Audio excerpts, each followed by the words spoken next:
The warning signs didn't arrive with alarms. They arrived with silence, the kind of silence that spreads across a landscape long before anyone realizes the foundation beneath it has already cracked. Not the sudden collapse of a single industry, but the creeping unraveling of everything that kept entire states alive. Jobs thinning out, storefronts staying empty a little too long, tax bases shrinking while costs rise like floodwater, roads that don't get repaired, agencies that quietly stop answering phones. A recession doesn't hit all states equally. Some bend, some absorb, some adapt, and some simply can't. Because beneath the surface of America's economy, 5 states sit on fault lines so deep and so brittle that even a mild recession becomes fatal. Each one carries a weakness baked into its identity, a fragile dependence on a single industry, or a workforce that is aging faster than it can be replaced, or a financial structure held together by debt and hope and nothing else. When the recession hits, these states won't struggle, they won't tighten budgets, they won't adjust, they'll break, slowly at first, then completely. These are the 5 states standing right on the edge. 1. California, the Golden State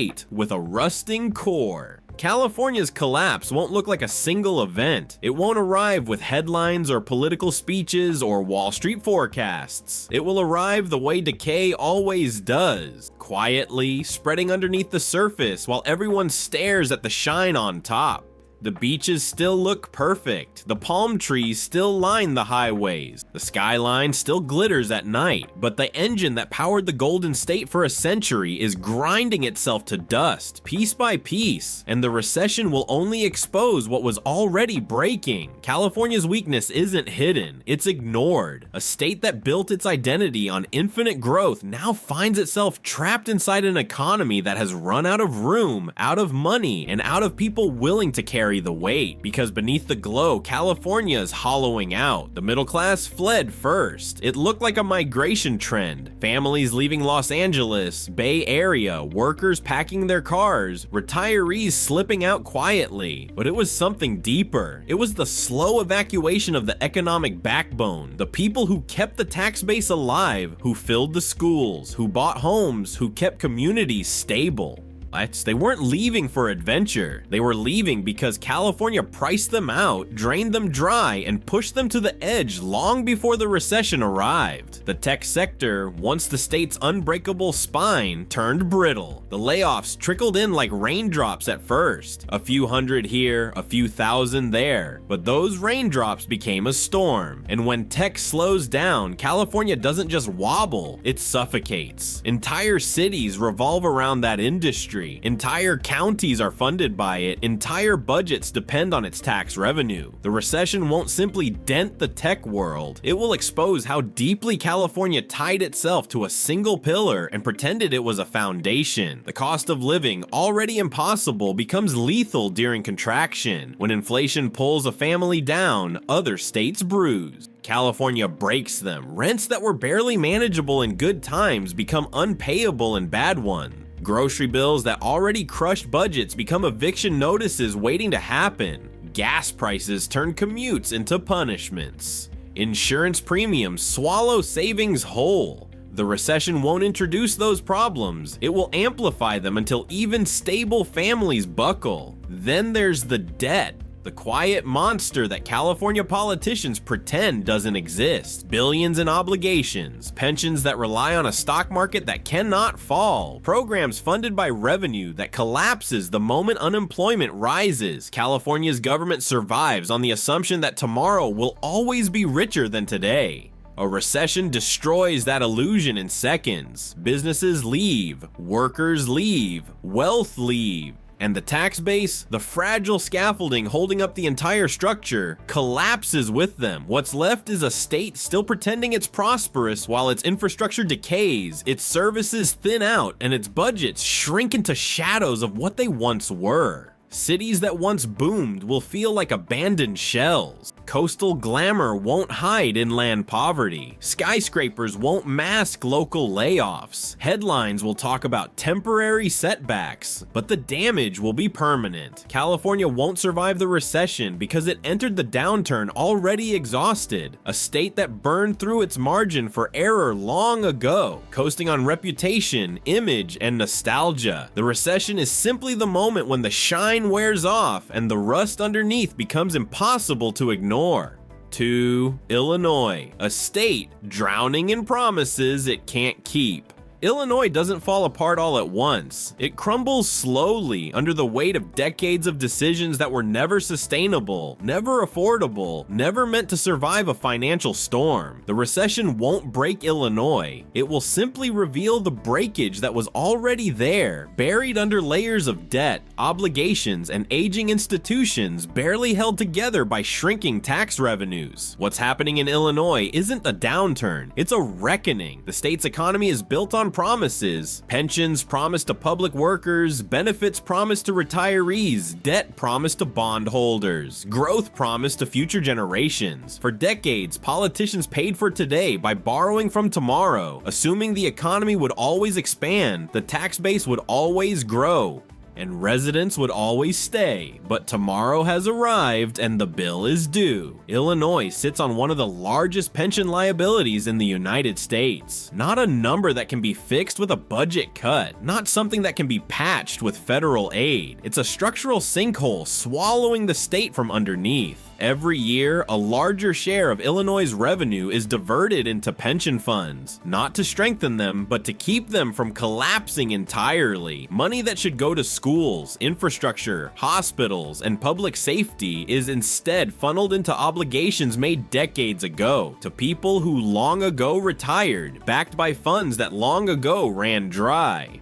When the recession arrives, tax revenue falls, and the pension demands do not. They rise, automatically, mechanically, relentlessly. And the recession will not create Illinois' crisis. It will accelerate it. And then there's Chicago, the beating heart that keeps the rest of the state alive. A city that once felt invincible, now stretched to its limit. Downtown office towers sit half empty. Casualties of remote work and corporate flight. Small businesses shudder. Property tax rates rise to fill the holes, only to push more families out. Violence and instability push residents to surrounding states. Every departure widens the crater. Every lost job tightens the noose. Illinois is losing its people, the one resource a tax-heavy state cannot afford to lose. Residents flee to Indiana, Wisconsin, Tennessee, Florida, anywhere that doesn't penalize them for staying. High earning first as they can. The middle class follows because they must. The poor remain because they have no choice, and every departing resident leaves behind a tax bill that must be paid by fewer shoulders. The spiral forms. The recession feeds it. Infrastructure deteriorates in slow motion. Schools close, not because kids are gone, but because funding is. Public transit withers. Local governments teeter. Entire counties rely on emergency aid simply to keep the lights on. And through it all, pensions, unstoppable, untouchable, immovable, drain the state dry. Illinois is a state trying to live on money it hasn't earned yet, relying on taxpayers who no longer exist, propped up by confidence that evaporates the moment the economy slips. The recession won't devastate Illinois. It will expose that Illinois has been devastated for years, held together not by strength but by denial.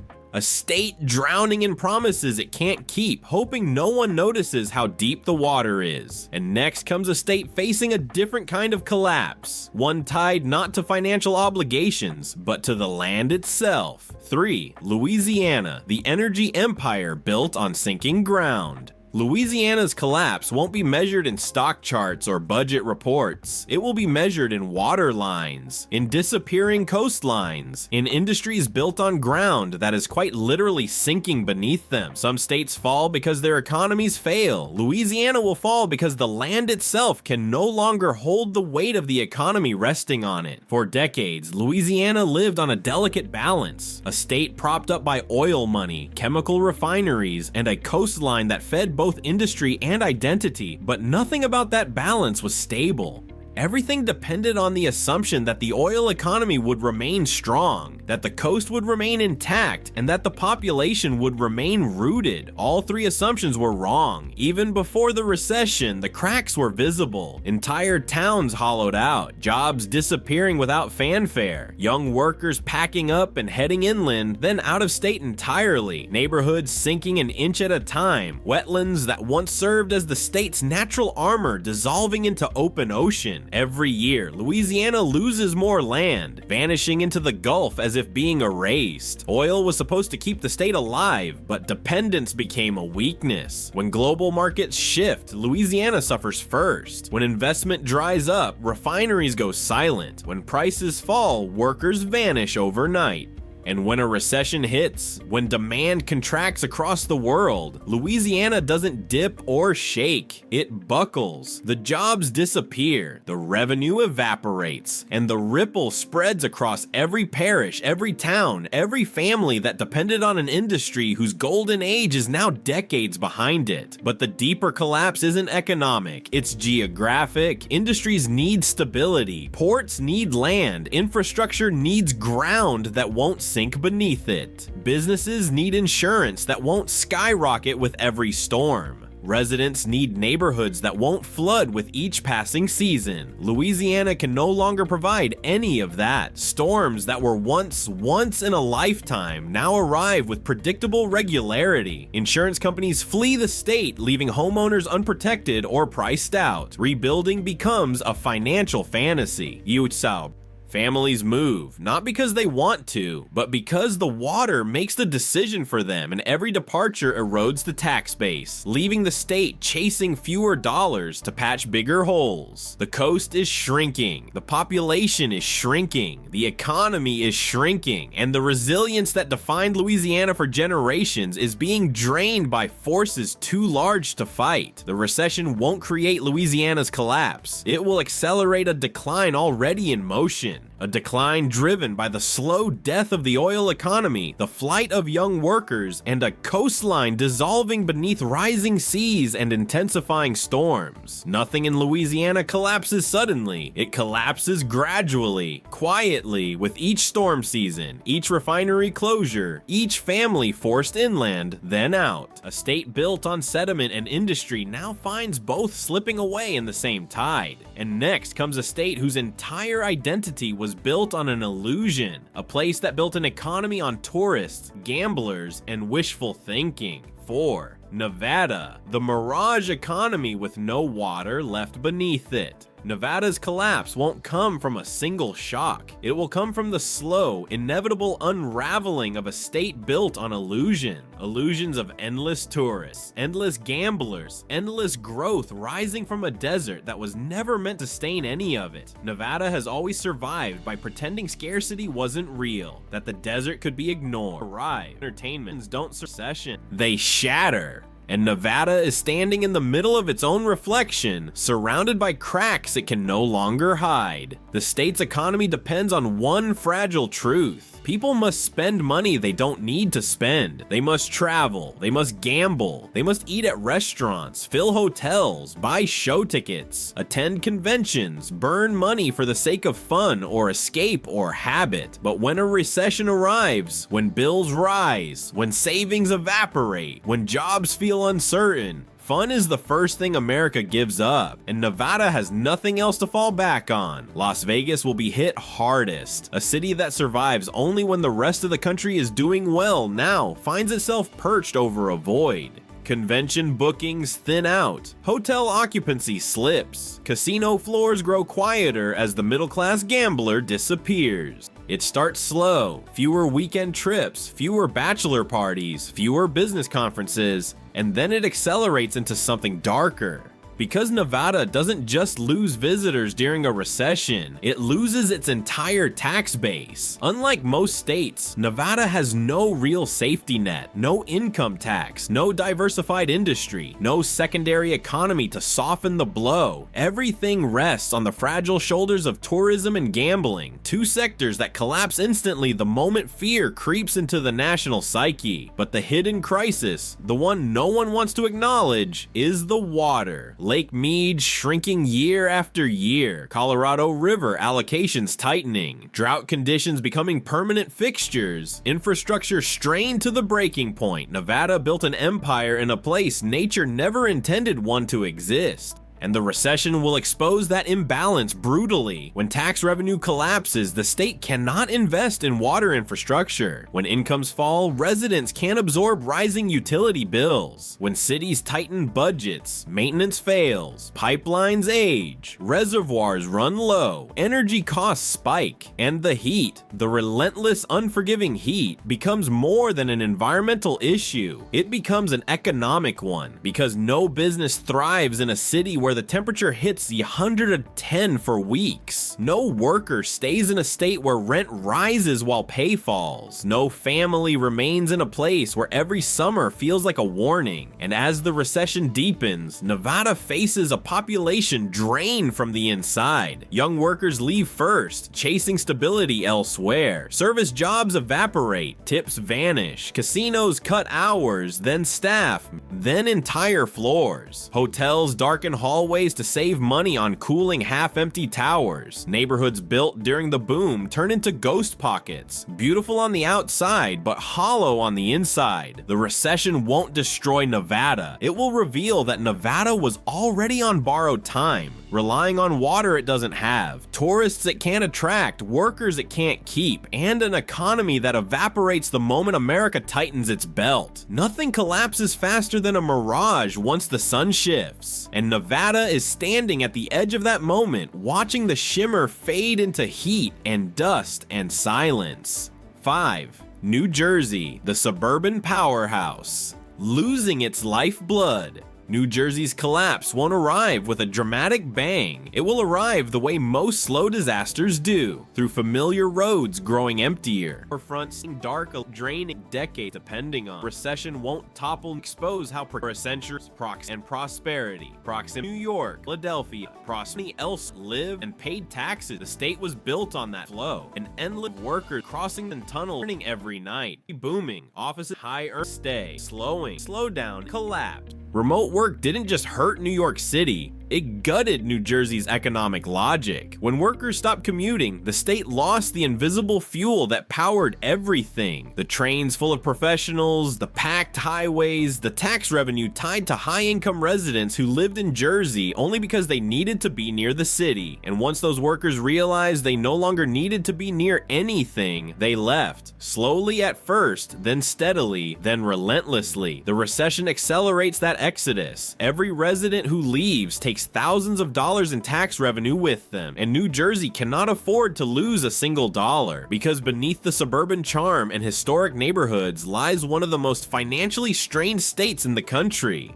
Property taxes, already the highest in America, rise every year just to keep basic services running. Pension obligations, once manageable, now consume budgets like a wildfire. Municipalities drown in debt they can't outrun. Schools strain under shrinking enrollment but rising costs. And every attempt to fix it only pushes more families away. The recession doesn't just weaken New Jersey, it exposes a grim truth. The state has been living on borrowed loyalty from residents who can no longer afford the price of staying. The middle class begins to buckle. Families look at their tax bills and run. Retirees sell their homes and never look back. Young workers refuse to settle in a place where starter homes cost more than entire houses elsewhere. And high earners, the lifeblood of the state's revenue, slip quietly into Pennsylvania, Florida, the Carolinas, taking their income with them. The state's geography, once its greatest advantage, becomes a liability. It is tethered to the economic fate of New York, a city entering its own cycle of contraction, vacancies, and population loss. When New York struggles, New Jersey doesn't just feel the tremor, it lives inside the aftershock. Then comes the infrastructure strain, a transit system that needed an overhaul 20 years ago, roads that crumble faster than they're repaired, tunnels and bridges that cost billions just to maintain, budgets that cannot stretch far enough to cover it all. And with every downturn, the list of deferred repairs grows longer, heavier, more expensive. New Jersey's collapse won't be dramatic or sudden. It will be a slow suffocation, tax bases shrinking, revenues thinning, Obligations rising, families fleeing, towns aging, services hollowing out until the facade of prosperity finally caves in. A state built on the assumption of perpetual growth now finds itself aging, shrinking, and bleeding from 100 financial wounds at once.